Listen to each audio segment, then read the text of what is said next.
Selamat pagi, masih bersama Ilmuwan Desa. Hari ini kita mau coba buat tutorial pengisian BKD untuk syarat Cerdos. Jadi langkah pertama kita login di sister-pt.kemdikbud.go.id. Jadi biasanya tahun sebelumnya kita lewatnya sister perguruan tinggi, sekarang lewatnya Kemdikbud, nanti ada PT, sister Kemdikbud. Setelah itu kita masuk ke menu layanan BKD, pilih yang rekap kegiatan. Tampilannya seperti ini. Jadi ini ada BKD kita sebelumnya 4 semester yang sudah dinilai. Nah, ini yang baru akan dinilai, baru kita ajukan tadi pagi. Kita lihat di sini. Biasanya kalau belum kita ini tulisannya masih kuning, masih oranye. Tulisannya belum diisi. Nah, ini ada biodata pribadi, kita tulis di sini. Terus ada pelaksanaan pendidikan. Nah, pelaksanaan pendidikan kita bisa tarik data.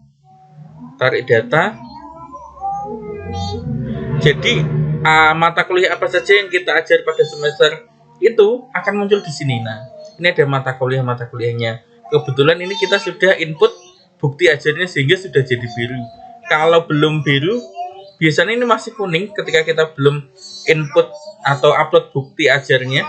Bukti ajar terdiri dari SK ngajar, terus daftar hadir, jurnal mengajar, sama bukti input nilai. Nah, jadi seluruh proses pengajaran sudah masuk di sini. Nah, di sini nanti akan ada asesor 1 dan asesor 2. Ini misal asesor 1 sudah menilai, asesor 2 sudah menilai. Terus ini ada batasan mata kuliahnya karena saya ngajar mata kuliahnya banyak. Jadi ini bagian kita tulis di beban lebih. Ini ada beban lebih yang selesai itu yang kita anggap cukup. Nah, sebelum masuk ke tahap yang lebih dalam, kita kenali dulu untuk simpulan dulu. Jadi nanti biar kelihatan hasilnya. Nah, pada bagian simpulan ini ada beberapa aspek tridharma. Yang pertama adalah pelaksanaan pendidikan yang isinya bukti mengajar tadi. Kemudian pelaksanaan penelitian bisa diisi dengan jurnal penelitian, publikasi ilmiah. Kemudian pelaksanaan pengabdian, boleh laporan pengabdian maupun hal lain yang sesuai dengan form yang ada di kolom pengabdian. Mungkin jurnal pengabdian juga bisa. Kemudian ada pelaksanaan penunjang, ini bisa kita menjadi panitia, menjadi anggota bagian, atau mungkin menjadi anggota profesi. Nah, ini bisa masuk di sini.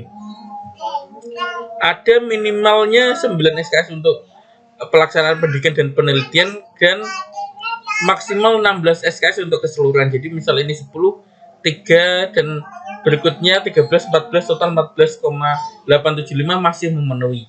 Setelah itu nanti sini ada tulisan simpan permanen kalau sudah oke.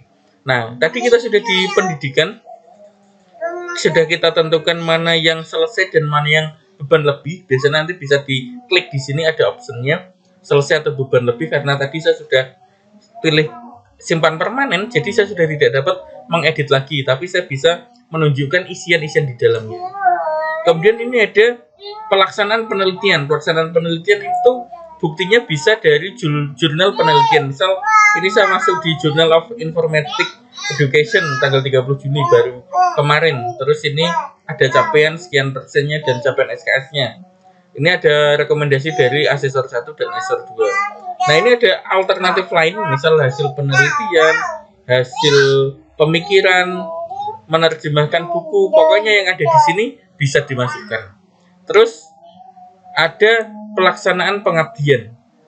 Pelaksanaan pengabdian kebetulan saya mengambil laporan pengabdian training for online learning media content creator at vocational high school Yasiha Gubuk. Nah, nanti bisa dimasukkan di sini. Penilaiannya juga ada di sini. Jadi tadi saya pakai jurnal penelitian dan jurnal pengabdian. Kemudian pelaksanaan penunjang itu bisa kepanitiaan dan sebagainya. Teman-teman boleh memilih, silahkan. Ini kebetulan saya ambil yang menjadi anggota organisasi profesi. Kebetulan saya ikut Aptikom, Asosiasi Pengajar Teknologi Informasi dan Komputer. Nah, ini skornya sekian. Jadi nanti ada memasukkan tanggal mulai dan selesainya. Setelah itu ada kewajiban khusus. Nah, ini dia yang sering jadi kesulitan itu di pengabdian khusus.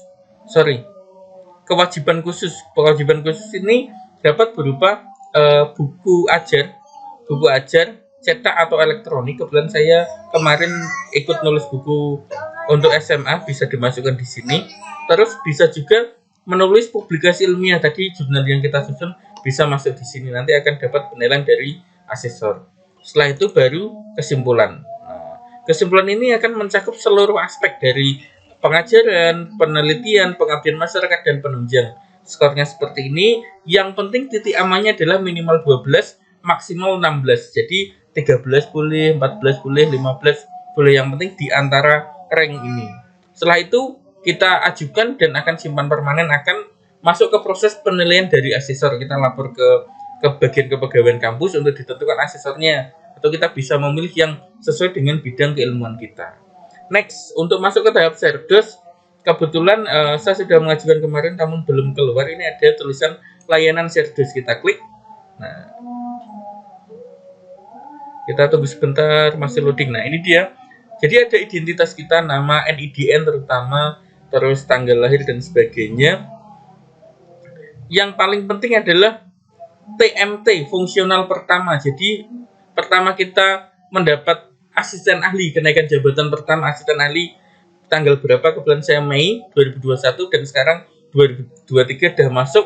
Karena kemarin sebelumnya saya sudah komplit semua sebelum Mei itu, namun karena belum waktu jadi kita tidak bisa mengajukan. Terus ada masa kerja minimal 2 tahun juga.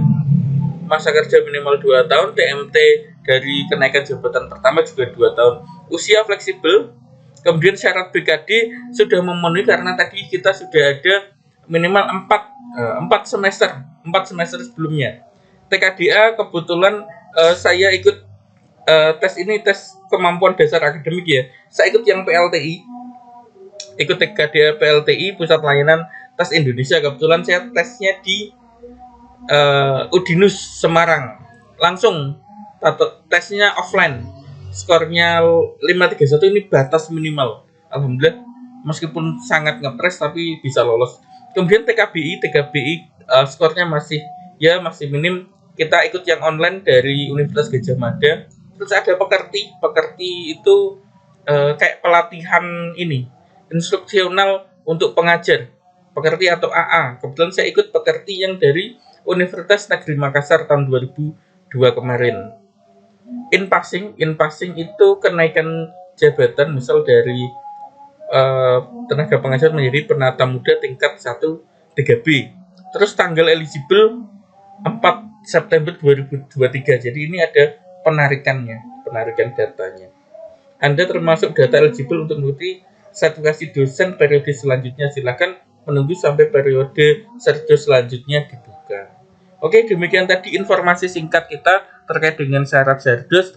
Ini kita coba ikhtiar, bagaimanapun hasilnya bismillah, semoga diberikan yang terbaik dan prosesnya bisa lebih cepat.